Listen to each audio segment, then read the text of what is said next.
What if I told you that our brain, the supposed pinnacle of evolution, the most sophisticated information processing machine in the known universe, is currently running on one of the dumbest logical fallacies in human history? And this fallacy isn't found in some complex equation or philosophical text. It's happening right now in the palm of your hand. It's the single worst economic trade we've ever made. We are actively trading in tangible, warm, real-life connections for digital nods of approval from people we will probably never even meet. We're seeking validation from strangers while accidentally ignoring the very people who would help us move a couch at midnight. Welcome to the great paradox of the 21st century, where we are more connected and yet more alone than ever before.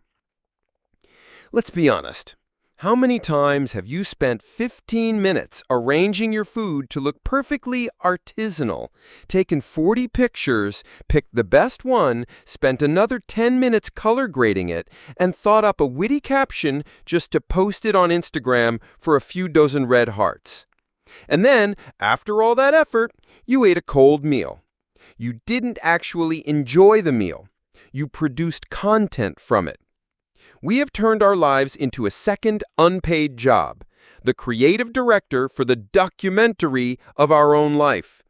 The only problem is, this documentary has no script, the lead actor is perpetually exhausted, and the audience is probably scrolling through it while on the toilet. Why do we do this? The answer is as simple as it is alarming. Our brains are addicted. Every like, every comment, every share is like a tiny pull of a slot machine lever in Vegas. Ding! A small hit of dopamine is injected straight into our brain's reward center. And dopamine isn't the hormone of happiness.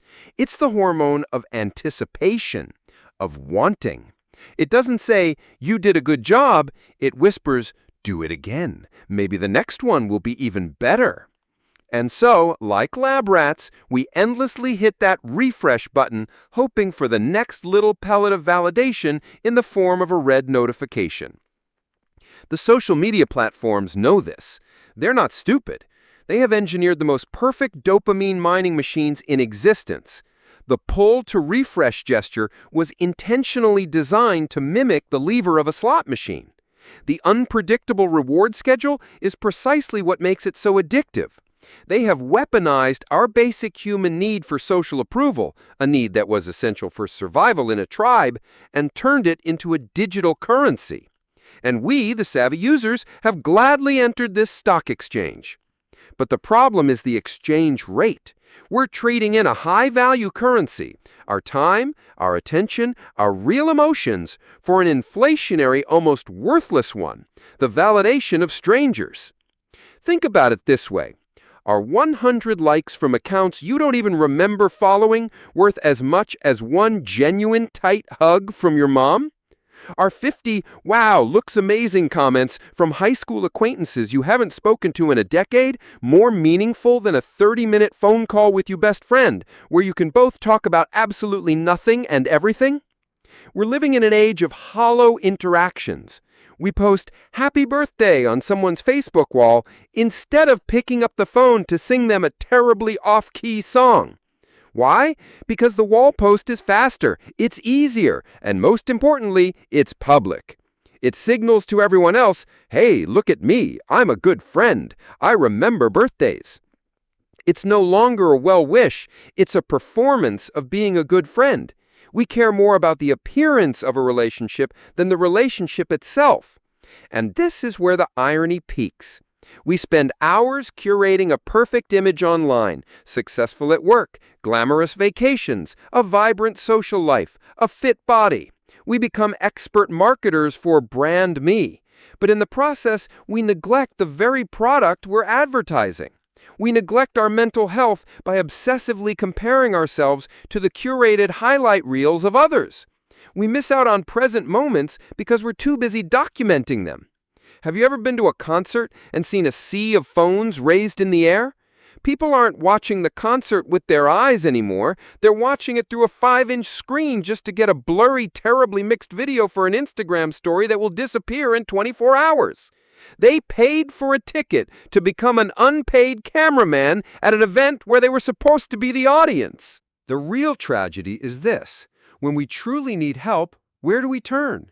When you fail, when you feel broken, you post a vague, cryptic status, having a tough day, and you get 50 comments saying, "What's wrong? Hang in there," sending thoughts and prayers.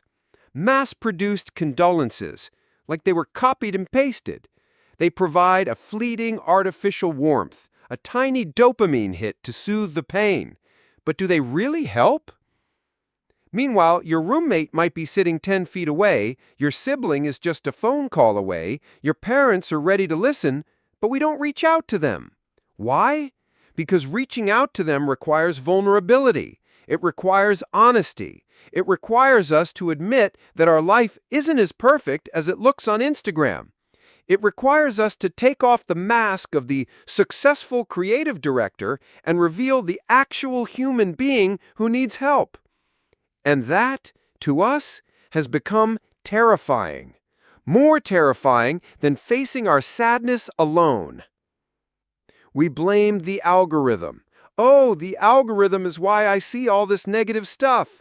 The algorithm is why misinformation spreads.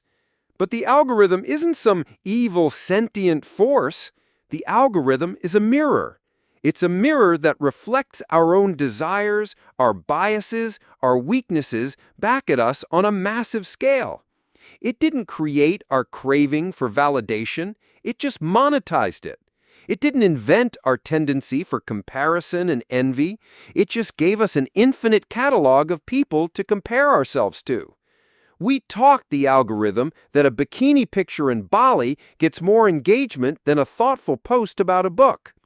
We taught it that an angry, divisive rant will spread faster than a moderate, nuanced take. And now we complain that the mirror is showing us an ugly reflection. So should we all delete our social media, throw away our phones, and go live in the mountains?